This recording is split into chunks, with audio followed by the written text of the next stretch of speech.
এই মুহূর্তে Mirpur cricket board কার্যালয়ে আছেন রিপোর্টার তারেক হাসান শিমুল। বিসিবি সভা নিয়ে সবশেষ খবর জানতে সরাসরি যুক্ত হচ্ছি তার সঙ্গে।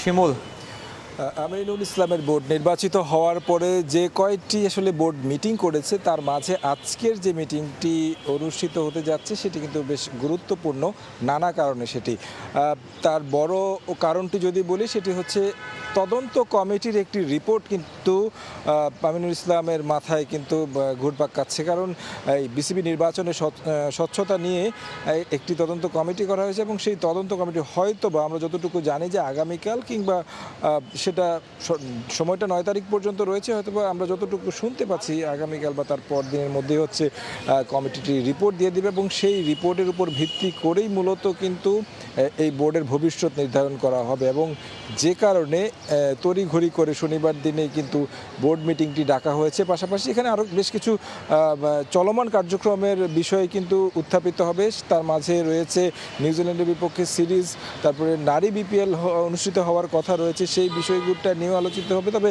আরও একটি গুরুত্বপূর্ণ বিষয় সেটি হচ্ছে ঢাকা প্রিমিয়ার লিগ। কারণ ইন্টারন্যাশনাল ক্রিকেট ছাড়া বলা চলে যে বিসিবির কোনো আসলে এখন ঘরোয়া ক্রিকেট কাঠামোটাই নেই বলতে হবে।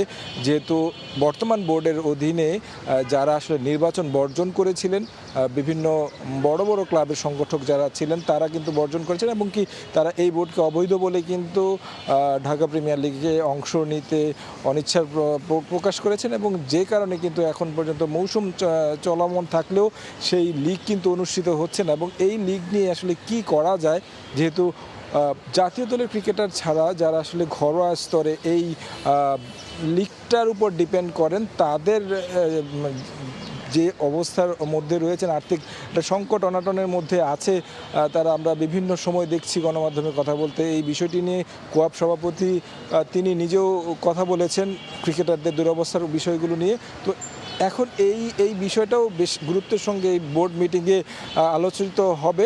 তবে সবচেয়ে বেশি গুরুত্বপূর্ণ যে বিষয়টি রয়েছে যে ক্রীড়া মন্ত্রণালয় বা এনএসসি যে একটি তদন্ত কমিটি করেছে, সেই তদন্ত কমিটির রিপোর্টের উপর যে ভবিষ্যৎ নির্ধারিত হতে যাচ্ছে সেটিকে আসলে কিভাবে একটা মিউচুয়াল পরিস্থিতিতে নিয়ে আসা যায় মন্ত্রণালয়ের সঙ্গে এনএসসির সঙ্গে কথা বলে, এই বিষয়টা নিয়ে আসলে আলোচনা হবে। তবে সবচেয়ে বড় যে বিষয়টি রয়েছে আমরা যেমনটা দেখছি যে দু একজন পরিচালক রয়েছেন যারা একটু মানে এই বর্তমান যে ক্রীড়া প্রতিমন্ত্রী রয়েছেন তার সাথে সমঝোতা করতে চান না, যে কারণে আসলে এই দূরত্বটা বেশি তৈরি হয়েছে। তো আমার কাছে এই ছিল সবশেষ খবর মিরপুর থেকে।